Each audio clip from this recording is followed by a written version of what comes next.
So imagine you're driving past a highway billboard, right? But instead of just, a static image, the billboard is actually reading your car's telemetry. It checks the local weather and then instantly changes its image and its slogan to perfectly match the exact mood you're in today. I mean, that sounds like pure sci-fi. It really does, but it's the reality of what's happening right now on your phone.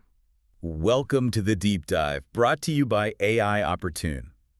If you're looking for your essential resource for staying ahead of enterprise ad tech shifts and real-time marketing strategies, they are exactly what you need. I highly encourage you to subscribe to AI Opportune to keep your edge. Okay, so let's unpack this. Our mission today is the 2026 AI marketing landscape, specifically looking at the explosive rise of dynamic creative optimization, or DCO. Right, and for you listening, DCO is really the hidden engine explaining why the ads you see online feel so eerily timely and hyper-personalized. Yeah, it's a massive shift.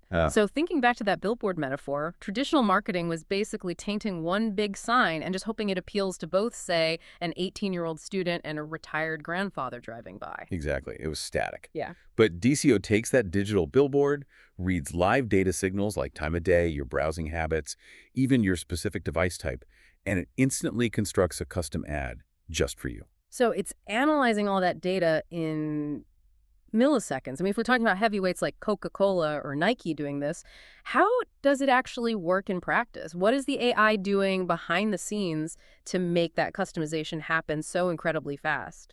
Well, it operates on this continuous live loop of three actions: generate, test, and learn. So let's say Nike is running a shoe campaign. Okay. The AI doesn't just hold one finished video. It actually holds hundreds of modular components. We're talking different backgrounds, voiceovers, shoe colors, text overlays. Oh, wow. So it just pieces them together. Yeah, the AI generates thousands of permutations instantly. If the data shows it's raining where you are, it swaps in a rainy background. If you've been searching for trail gear, it highlights waterproof running shoes. That is wild. And then it just tests those variations live. Right, in live market conditions. And finally, it learns. It analyzes the performance natively and instantly pushes the highest performing combinations to similar users. Which really explains how this has reached such a massive scale. I mean, when you look at the broader programmatic advertising space, which is basically the automated buying and selling of digital ad space, that market hit $134.8 billion. Yeah, it's huge. And riding on that automated infrastructure, the DCO market itself ballooned to $1.16 billion in 2026. And that growth is entirely driven by performance. Brands aren't just launching episodic campaigns anymore. They are building smart systems that continuously adapt. But wait, just knowing all those permutations exist doesn't automatically mean they work. Does this modular approach actually convince people to buy things better than a traditional, highly polished ad? It sounds a bit like throwing a bunch of Frankenstein puzzle pieces at a wall to see what sticks. It does sound like that, yeah. But instead of a monster, the AI sews together the perfect salesperson for that specific second in time. Huh. And the hard metrics back that up overwhelmingly. Aggregated reports show these systems deliver up to a 50% increase in click-through rates. Wait, really? A 50% increase? Yeah.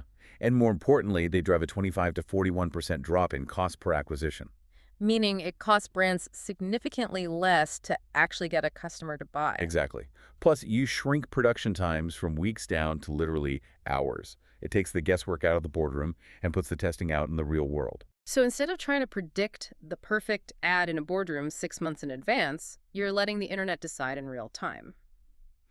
But let me push back a little here. If the A metrics are this overwhelming and the machine is doing all the generating and learning, doesn't this automated workflow just strip all the empathy from marketing? Like, are human creative directors just obsolete relics of the past now? Well, the data actually points the exact opposite way. The Content Marketing Institute found that workflows combining AI capabilities with dedicated human oversight perform 4.1 times better than pure, entirely automated outputs. No, interesting. Which means the AI still needs a leash. I mean, it might know how to mathematically swap a background to optimize a click, but it doesn't know what the brand's soul is supposed to feel like. Right, that is the crucial dynamic. AI is an execution multiplier. It's not a replacement for empathy. Humans still have to define the emotional tone, the brand narrative, and the strategic boundaries. So if a Nike wants an ad to feel empowering, a human has to define what empowering actually looks like in those initial components. Exactly.